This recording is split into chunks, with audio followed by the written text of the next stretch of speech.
I'm. This this is a long podcast you're going to get this time, and I hope you can bear with it. It's this saga of the Syrian uprising from the perspective of a Christian officer in Division 4 of the Syrian Armed Forces, government Syrian Armed Forces. He's an old friend of mine, and he's agreed to share, that I can share what he told me as this thing unfolded, on the basis that I withhold his name. So here we go, and just be tolerant. I'll do my best. So this is Monday night, my first conversation with him, this phone conversation by WhatsApp. He uses a VPN to connect WhatsApp in Syria. Monday night, 2nd of December. If Hama falls, everything collapses. Automatically, Homs is gone, and then the country is cut in two. To go from Damascus to Latakia, you'll have to go through Lebanon. Aleppo, how did Aleppo fall? Aleppo cannot fall, with 2 divisions there, stationed there. Betrayal played a major role. An entire division, 10,000 soldiers, vanished without trace. Within the first 24 hours, our military communication system was completely jammed, led to the rapid loss of territory. Only the Russians managed to re-establish central command. Nobody understands what's going on. The only worry is how to retake Aleppo without a bloodbath. A lot depends on Erdogan now, and he's no longer rational. He's getting Alzheimer's. He's not really the decision maker in Turkey any longer. We expect trouble in Deraa tomorrow.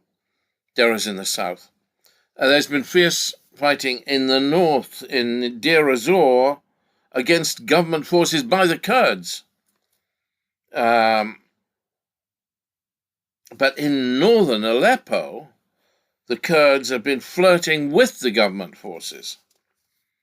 Our forces went south, leaving the Shiite city of Zahra exposed to its fate, and the Kurds are protecting the minorities in Aleppo. Okay, now I'm going to switch to,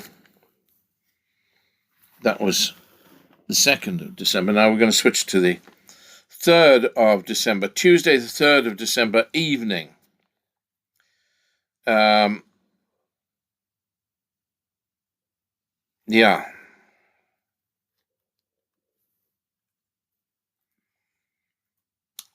The Russians liberated 600 officers who were encircled by the insurgents up by Aleppo. The Turks, they did a deal with the Turks to get the insurgents to release the 600 officers. The minute they arrived in Homs, we started bombing Idlib again, that's where the insurgents came out of when they were training. Then he switched focus. He asked a question from left field. Will Tulsi Gabbard be accepted by the Senate as head of National Security Service in the United States of America? We might see that as positive. Well, what he means is Tulsi Gabbard has visited Syria in 2017. And Syrians feel they understand, Tulsi Gabbard understands the situation better. But any benefit from that will have to happen after January the 20th, when Trump is installed. And he goes back to the insurgency. We were expecting it to come from Deraa. That state is almost, in Deraa, the state is almost absent from all the villages and small towns in the south. All our intel said something would happen there. We, of course, were aware of the training in Idlib, going on in Idlib in the north, which is why we hit them there. The professionalism and the logistics of these fighters is unprecedented. Our problems were, one, the jamming of our radio communications. 2, the treason by some senior officers. And 3, the lack of willingness of our troops to fight. Which you can understand. Al-Nusra, which is what he calls Hayat Tahrir al-Sham, are paid $1,500 a month. Our troops are paid $50 a month. So you can only imagine the spirit of our soldiers. Our soldiers wear sneakers, Adidas and Nike. Their soldiers wear full army uniform. Their soldiers look like regular forces. We look like the militia. Hama seems to be standing. The government understand that losing Hama will be a game changer. With continuous air support, we have a chance. But how can we ever retake Aleppo? A bloodbath or a deal? Diplomatic efforts are needed from neighboring countries to tell Turkey to recall their dogs. Iraqi Hezbollah, he means the popular mobilization forces in Iraq. Iraqi Hezbollah told us they would come over and support us, but they were told by Israel that they would be taken out if they tried to cross the desert by Israel. Iraq wanted to cut the head of the snake, his words, before, the same thing happened to them. Israel will get Al-Qaeda on its borders, and they seem okay with that. Hayat Tahrir al-Sham are saying they welcome an Israel embassy the day they take Damascus. Hayat Tahrir al-Sham has hundreds of Uyghurs, Tajiks, and Turks fighting on their side. You can see their faces. And people from Pakistan and so on. Basically, HTS, he's suggesting HTS are well-paid militia from many countries. Then he's switched tack. He said Abu Dhabi and Riyadh are besties again, best friends again. And he regards that as encouraging. He's talking about the visit by Mohammed bin Salman to the United Arab Emirates. And though the UAE and Saudi Arabia have always been good friends at a personal and local level in the GCC, they haven't been so much in international affairs where they have competed one with the other, for instance, in Sudan. He's regarding it as a good sign for Syria that Abu Dhabi and Riyadh are besties. Again, my wife hates the word besties, but that's what he said. Everything is interlinked. Trump will have to help Syria. We don't even have night vision cameras, The rebels do. Rebels have night vision. We don't have night vision. The only advantage we have is our air support. We can't send tanks because our tanks are needed to hold the ground between Damascus and indeed Hama. The one plus now is that our own soldiers are beginning to show some signs of fear. They are beginning to fight for the survival of the minorities. A lot of the soldiers are drawn from the minorities. Today, the president increased the armed forces' salaries by 25%. Doesn't help much. The reason the Kurds in the east near Deir ez-Zor are fighting us is because the US is saying we are pro-Iranian, and the militia threatens us, and therefore they should fight us at this moment. There's a place called Sabakariat, 7 villages, between up in the north. The Kurds have taken it, then we've retaken it, then the Kurds have taken it, then we've retaken it. What does encourage us is that a large number of Arab tribal leaders have joined forces with us. They don't like the insurgents. And they're supporting the Syrian army up in the north. Okay, next discussion is on the evening of Wednesday, December 4th. Same guy, same phone call again. Talking about Hama having fallen. The city has fallen, but not the government. Hezbollah managed to liberate the airport and 2 groups of encircled officers. We stopped them at Al Rassan,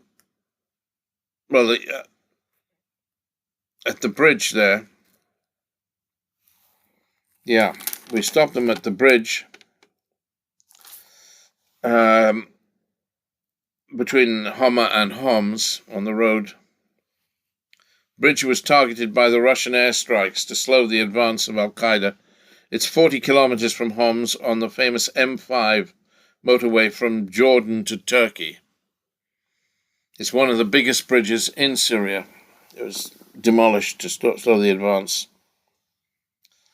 Tomorrow there'll be a meeting of Iraq and Iran and Syria, the foreign ministers he means, in Baghdad. Most Iraqi factions, other than Muqtada Sadr, are willing to come to our aid. Israel says if Iran takes over in Syria, or if Nusra reaches much further and takes over in Syria, they will take 10 kilometers of the Golan as a buffer zone. So they will invade 10 kilometers of the Golan.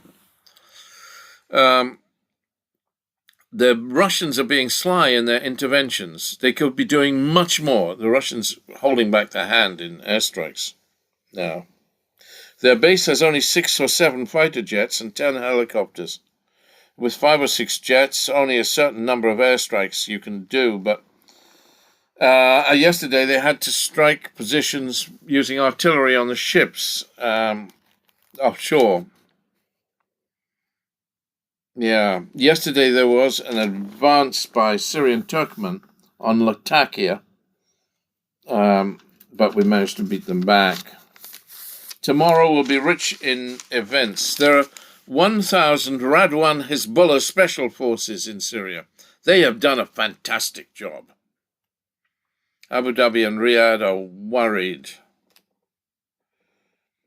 If we can pay well our soldiers and if we have political support, we might do better. Today there was 7 minutes of jamming in Hama. I asked him, what's that mean? 7 minutes of jamming is nothing. He said, no, in the middle of a battle, 7 minutes of jamming when you can't reach your command is frightening.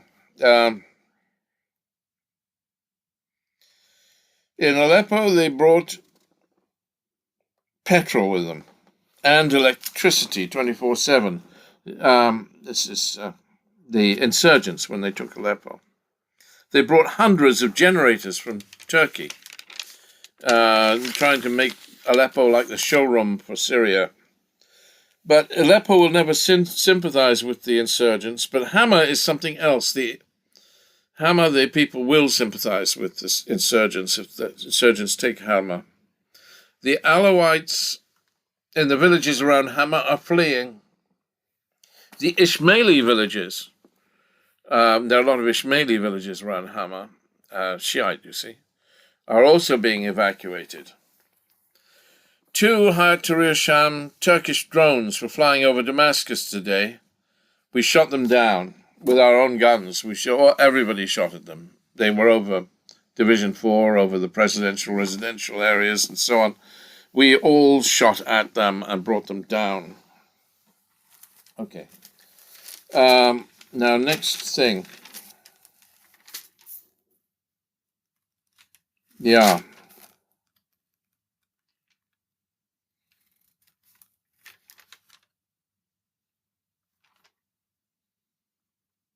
Next is Thursday night. The 5th of December. Okay? Next bit from this guy. Thursday night, the 5th of December. not beginning to be the outskirts of Damascus. The trouble. Not the trouble is not from the people who come from up north. It's the people who live there. The problem we have is this unexplained withdrawal. We had the upper hand in Homs. They left 70 fully operational tanks behind. 70 fully operational tanks when we were ordered to withdraw from Homs. Those ordered to go are knocking their heads against the wall in frustration. Division 4 is not going to withdraw. It's all funny, because the outcome of the Baghdad and Doha meetings was not bad. Nobody knows if the orders being issued to the troops are coming from the president. Okay. We're getting there now. I'm sorry it's taking so long. My next conversation, we skip a bit of time, and my next conversation was on Sunday, 8th of December, evening again. And now, now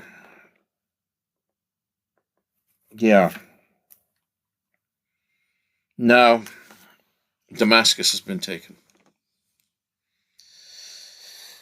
Israel destroyed half of Damascus today. Well, he's exaggerating, but he means Meza, a military airport, was bombed into oblivion. All the ammunition dumps for Division 4, the Air Defense Headquarters, the Security Services Headquarters, all taken out, even in the middle of the city. Bombing, bombing, bombing. Israel wants chaos. Israel took practically all the Golan Heights today. Invaded all the Golan Heights. That was Sunday, the 8th of December. Okay. We're getting closer now. Final bit. This is a shocker. Monday, the 9th of December. We got betrayed by President Bashar al-Assad himself. I know this for a fact. This is the words of senior commander in Division 4, Christian, officer. We got betrayed by Bashar al-Assad himself. The orders to withdraw from Homs were given just as he was about to board his flight for Damascus. The orders to withdraw from Homs were given by Bashar al-Assad when he was in the Russian airbase about to board his flight for Moscow. Sorry, I'll get this right.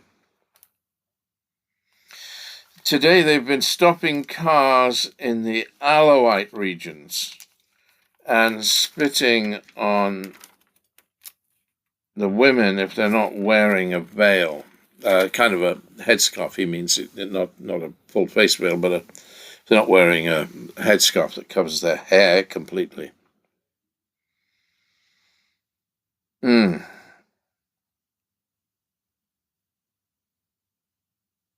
Yeah. They're also,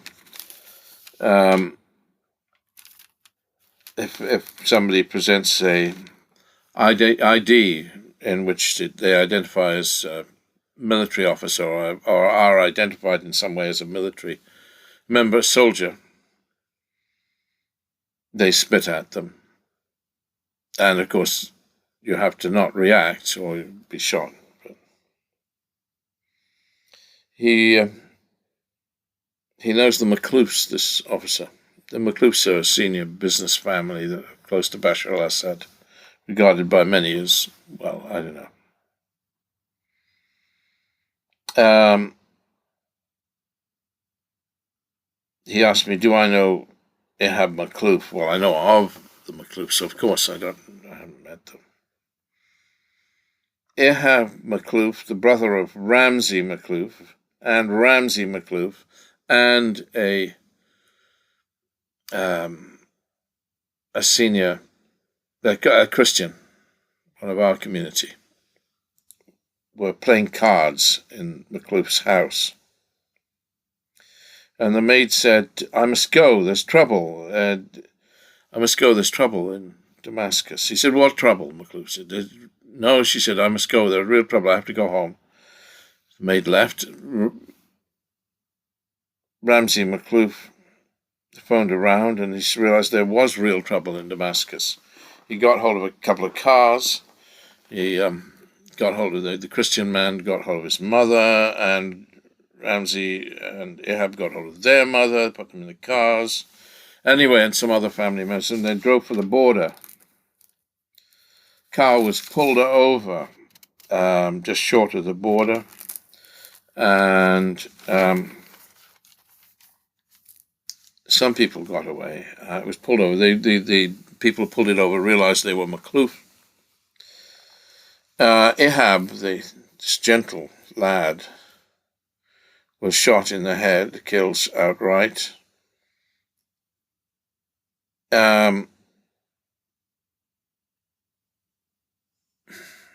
was wounded. The mother was shot and killed.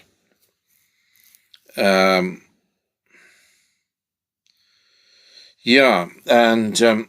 the Christian, someone who was detained, Christian friend was shot and wounded. Christian's mother was shot and killed. There are summary executions of people who are seen as close to the government. And there are dead bodies in the Alawite areas by the roadside from summary executions. We talked a bit about Bashar al-Assad going to Damascus. He said to me, his wife lives in Russia all the time, since she was there being treated for cancer. She had cancer. His son is at Moscow University, or just graduated from Moscow University. His son this is the words, not my words, it's the words of the Christian officer. His son is a genius, absolute genius. He graduated young from Moscow University. He speaks Russian fluently, like a Russian.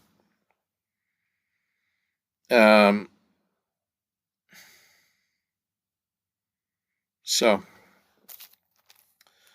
what else did he say? The port of Latakia, the Latakia port, was bombed by Israel today. Erased, written off the map, doesn't exist anymore. But the Russian base remains, the air base, untouched. The Russian air base is absolutely fine. Okay, another little footnote from this Christian army officer. The villages of Kardaha. Now, Kardaha is the region of Latakia where Bashar al-Assad comes from and his father comes from, Hafiz al-Assad. It's the homeland of the al-Assad tribe, right? In the villages of Kardaha, the Kardahis looted the al-Assad family homes. There's been a lot of looting, but why would they loot in the home village of? Why would the local people loot Bashar al-Assad's home and so on? They did so because they felt betrayed by their leader. They felt betrayed. So that's the last thing he said to me. We have a meeting on Syria now, and I will talk to you again later this week once I've assimilated what they say. But all I've just told you was the words, not my words, the words of a senior Christian officer, commander in one of the commanders in Division 4, the Syrian Armed Forces. And that's what he said to me. And now I'm telling you with his permission. God bless you in these troubled and difficult times. And God be with you all. Thank you.